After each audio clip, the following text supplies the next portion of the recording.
Share market, यह जो दो शब्द है ना, यह बहुत ही पावरफुल शब्द है, क्योंकि इसका नाम सुनते ही लोग डर जाते हैं। आज आप जाकर किसी से पूछो कि शेयर मार्केट में पैसे लगाना सही है या नहीं, तो वो आपको सीधे बोलेंगे, तू पागल तो नहीं हो गया, शेयर मार्केट में पैसे लगाएगा, बर्बाद हो जाएगा, बर्बाद, इट इज़ वेरी रिस्की। और यही सुनकर मुझे आती है हंसी। आप एक बात बताओ, रिस्क किसमें नहीं है? रिस्क तो गाड़ी चलाने में भी है। आपको कार चलाना नहीं आता और आप शुरू में ही गाड़ी को फुल स्पीड में डाल दोगे तो एक्सीडेंट तो होगा ही ना। आपको भैंस चलाना नहीं आता और आप डंडा पकड़ लोगे तो इट इज़ रिस्की। और वैसे भी रिस्क है तो इश्क है। देखो, शेयर मार्केट रिस्की नहीं है, बस आपके पास नॉलेज की कमी है।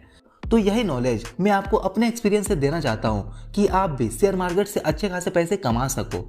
शेयर मार्केट रिस्की नहीं है, यह एक अपॉर्चुनिटी है पैसे कमाने का। शेयर मार्केट से आप पैसे कमाकर अमीर बन सकते हो, आप फाइनेंशियली फ्री हो सकते हो। जिसके पास इसकी नॉलेज है वो अच्छा खासा पैसे कमा रहे हैं और हमारे जैसे लोग इसे रिस्की बोलकर पीछे रह जाते हैं। इस वीडियो में आपको शेयर मार्केट का पूरा बेसिक्स बताने वाला हूँ। अगर आपको शेयर मार्केट के बारे में जरा सा भी नॉलेज नहीं है तो आज आप इस वीडियो को पूरा लास्ट तक जरूर देखना। यह वीडियो आपको आपके लाइफ में अमीर बनने में मदद करेगी, आपके रिच बनने की जर्नी में आपकी मदद करेगी और आप भी एक वेल लाइफ जी सकोगे। तो शुरुआत करते हैं एक कहानी से, इससे आपको ज़्यादा अच्छा समझ आएगा। एक बार एक गांव था, उस गांव में एक बहुत ही बड़ा खदान था। खदान समझते हो ना? खदान, सोने का खदान था। उस खदान में जब तब भूकंप आते रहता था तो दो लोग थे, वह जानते थे कि भूकंप आएगा भी तो कुछ नहीं होने वाला, भूकंप आएगा तो और भी सोना निकलेगा।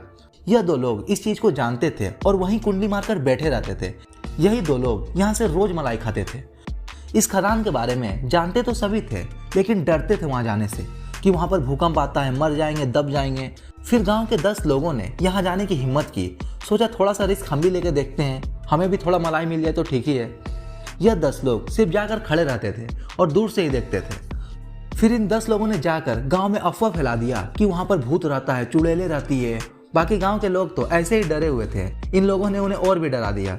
मतलब आता है सिर्फ भूकंप, लेकिन इन लोगों ने उसमें भूत, चुड़ैल सब जोड़कर उसे और भी मसालेदार बना दिया।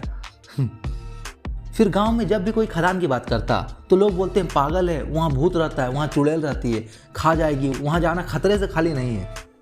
यहाँ पर जो खदान है वह है शेयर मार्केट। और यह जो दो लोग हैं, यह वह लोग हैं जिन्होंने शेयर मार्केट से बहुत पैसे कमाए हैं। और यह 10 वह लोग हैं जो सिर्फ अपना डीमेट अकाउंट खुलवा लिए हैं लेकिन ट्रेडिंग नहीं करते, बस डीमेट अकाउंट खुलवा लिया है और छोड़ दिया है। और बाकी के यह वह लोग हैं जिनके पास ना ही कोई डीमेट अकाउंट है और ना ही कभी ट्रेडिंग किया है। ट्रेडिंग यानी खरीदना बेचना कुछ नहीं। आप कौन से कैटेगरी में हो, ए, बी या सी कैटेगरी में? मैं अगर अपना बोलूं तो मैं हूं B+ कैटेगरी में। बी कैटेगरी में इसलिए नहीं हूं क्योंकि मेरे पास सिर्फ डीमेट अकाउंट नहीं है, बल्कि मैं एक अच्छा इन्वेस्टर भी हूं। और मैं ए कैटेगरी में इसलिए नहीं हूं क्योंकि मैंने शेयर मार्केट से बहुत पैसे नहीं कमाए हैं, लेकिन फिर भी कमाया है। आप जिस भी कैटेगरी में हो, लेकिन हम साथ मिलकर ए कैटेगरी में जाएंगे और हम भी शेयर मार्केट से अच्छे खासे पैसे कमाएंगे। अगर इन्वेस्टमेंट में अमेरिका और इंडिया को कंपेयर किया जाए तो जमीन आसमान का फर्क दिखता है।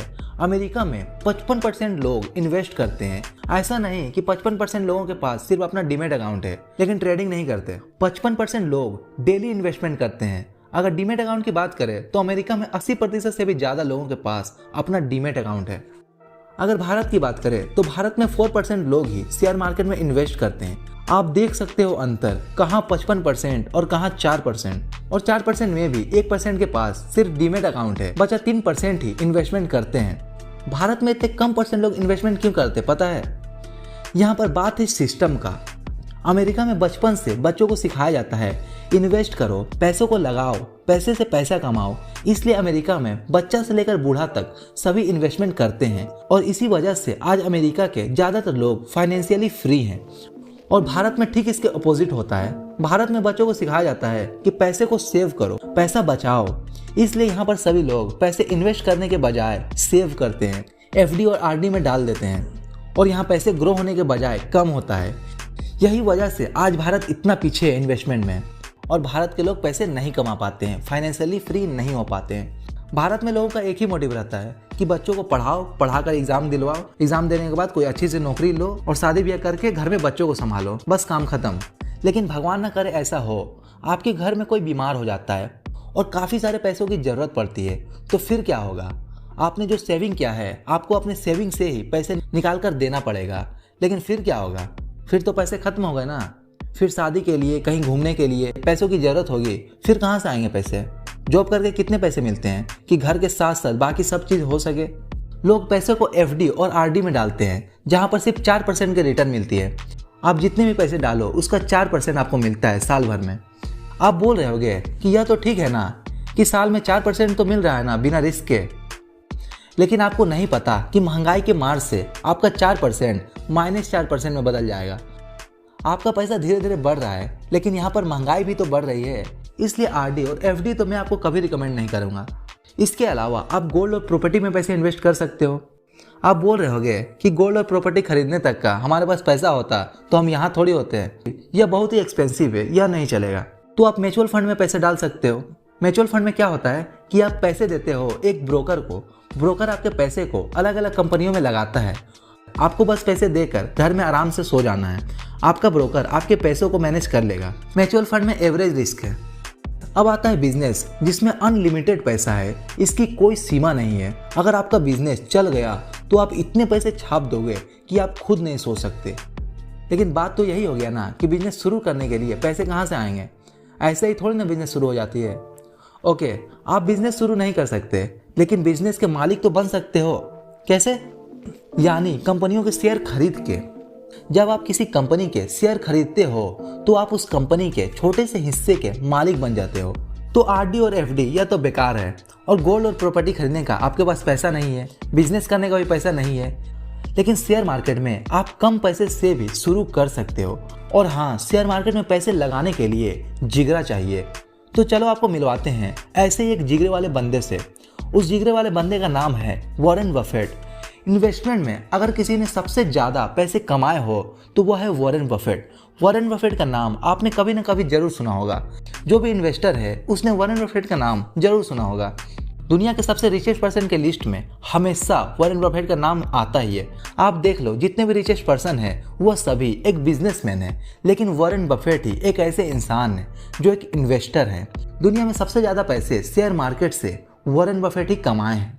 वॉरेन बफेट अपने 11 साल की उम्र से ही इन्वेस्टमेंट शुरू कर दिए थे। 11 साल की उम्र में जब बच्चे बिल्लू चंपा करके खेलते हैं तब यह आदमी कंपनियों के बैलेंस शीट पढ़ता था। अब आप सोच ही सकते हो कि इन्होंने अपने लाइफ में शेयर मार्केट का कितना नॉलेज हासिल किया होगा। आज इनकी नेटवर्थ 11,560 करोड़ डॉलर है, सिर्फ शेयर मार्केट में पैसे लगाकर। इन्होंने 1965 में बर्कशायर हाथवे, जो आज इनकी खुद की कंपनी है, उस समय नहीं थी, इस कंपनी के शेयर उन्होंने $15 में खरीदे थे, और आज इस कंपनी का शेयर प्राइस हो गया है $4 लाख। आप देख सकते हो कि 1965 में $15 और आज यानी 2022 में $4 लाख। कितने का प्रॉफिट हुआ होगा आप सोच नहीं सकते। यह यूएस के इन्वेस्टर है। अगर इंडिया की बात करें तो इंडिया में शेयर मार्केट से सबसे ज़्यादा पैसा राकेश झुनझुनवाला ने कमाया है। इन्हें इंडिया का वॉरेन बफेट कहा जाता है। यह एक मिडिल क्लास फैमिली से थे। आज इनकी नेटवर्थ 430 करोड़ डॉलर है, रुपया नहीं डॉलर है। इन्होंने अपना इन्वेस्टमेंट 5,000 रुपयों से शुरू किया था। उन्होंने 1986 में टाटा टी के शेयर खरीदे थे। फिर 3 महीने बाद इसके शेयर प्राइस 43 रुपये से बढ़कर 143 रुपया हो गया। इसमें उन्होंने पैसे लगाए थे 2.25 लाख रुपए और बढ़कर 7.25 लाख रुपए में बदल गए। राकेश झुनझुनवाला जिस कंपनी में पैसे लगाकर अमीर बने थे वह कंपनी है टाइटन। टाइटन कंपनी के शेयर इन्होंने 3 रुपए में खरीदे थे। उस समय टाइटन कंपनी का शेयर था 3 रुपया। तो इन्होंने 18 करोड़ रुपए लगाकर टाइटन कंपनी के 6 करोड़ शेयर खरीदे थे, और आज के डेट में इस शेयर का दाम हो गया है 2,500 रुपये। अब मैं बताऊंगा नहीं कि कितना प्रॉफिट हुआ, क्योंकि समझदार के लिए इशारा काफ़ी है और बच्चे के लिए गुब्बारा काफ़ी है। Just kidding.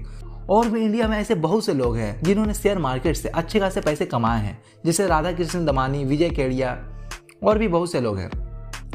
भारत के सबसे पॉपुलर कंपनियों की बात करें जिसमें पैसे लगाने से पैसा बढ़ेगा ही, वो कंपनी है रिलायंस मुकेश अंबानी वाली कंपनी, TCS यानी Tata consulting service, HDFC bank, Hindustan Unilever, Bharatiya Airtel, Asian Paints paint use करते हो ना, ज़्यादातर लोग एशियन पेंट्स का ही यूज़ करते हैं।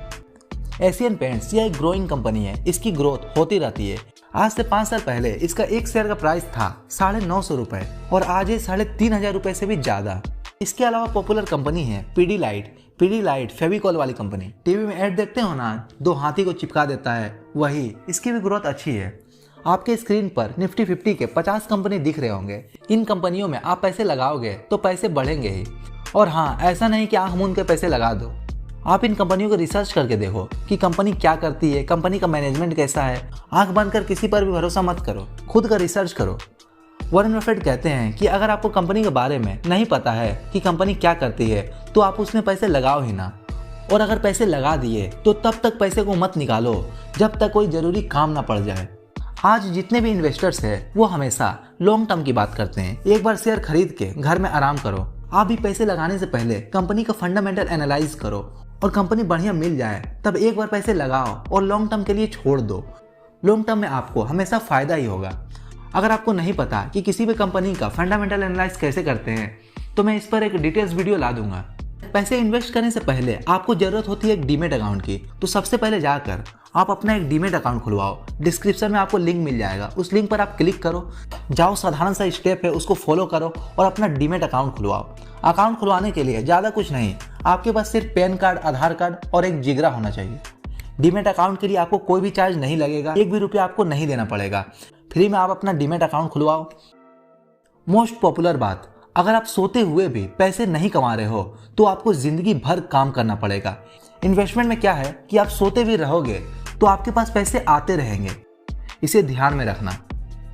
और आपका स्टॉक मार्केट से रिलेटेड और ज़िंदगी में आगे बढ़ने से रिलेटेड कोई भी बात हो तो मुझे कमेंट करके ज़रूर बताना। ज़िंदगी में मेहनत करते रहो, फल ज़रूर मिलेगा। हम सभी लोग साथ मिलकर दुनिया को बदलेंगे। आप मेरे साथ हो तो कमेंट में लिखना यस। तो मिलते हैं अगले वीडियो में। वीडियो देखने के लिए आपका दिल से बहुत बहुत धन्यवाद।